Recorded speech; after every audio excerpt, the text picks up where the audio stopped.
İzləyicimiz yazır. Mən marketinq şöbəsində işləyirəm. Amma layihə ilə bağlı dəyişikliklər bizə həmişə gec çatdırılır. Layihə artıq başqa mərhələyə keçəndə xəbərimiz olur. Bu problemi necə həll etmək olar? Bu, mən deyərdim ki, genəl bir problemdir. Hətta böyük korporasiyalarda da var, holdinglərdə də var, kiçik şirkətlərdə də var. Buradakı kommunikasiya qırıqlığıdır. Kommunikasiya qırıqlığı burada daha qlobaldır. Nə mənada?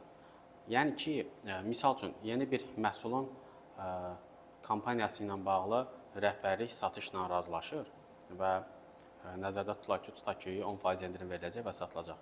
Yəni bunun amma marketinq, reklam, kommunikasiyasını ta ki marketinq aparmalıdır. Satış əməkdaşı bunu rəhbərlə razılaşdırır və çıxır gedir. O düşünür ki, artıq marketinq əməliyyatlarını yəqin rəhbər tapşıracaq. Və bu səbəbdən də marketinq şöbəsində ən axırda yada düşür ki, bəs sezon qutarır, amma hələ də reklamlar və broşurlar, elanlar paylaşılmıyor. Bəli, bunu mən dəfələrlə rastlaşmışam.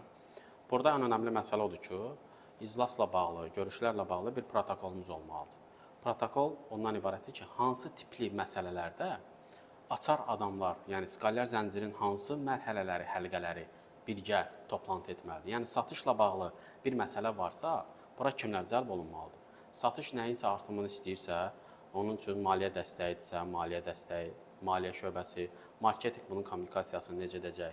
Anbarımız, logistikamız buna hazır olmalıdır. Əgər istehsal olunacaq məhsulsa, istehsal, Ar-Ge, laboratoriya buna hazır olmalıdır ki, hər kəs sinxron şəkildə ona adekvat cavab versin və hamı da işini bilsin.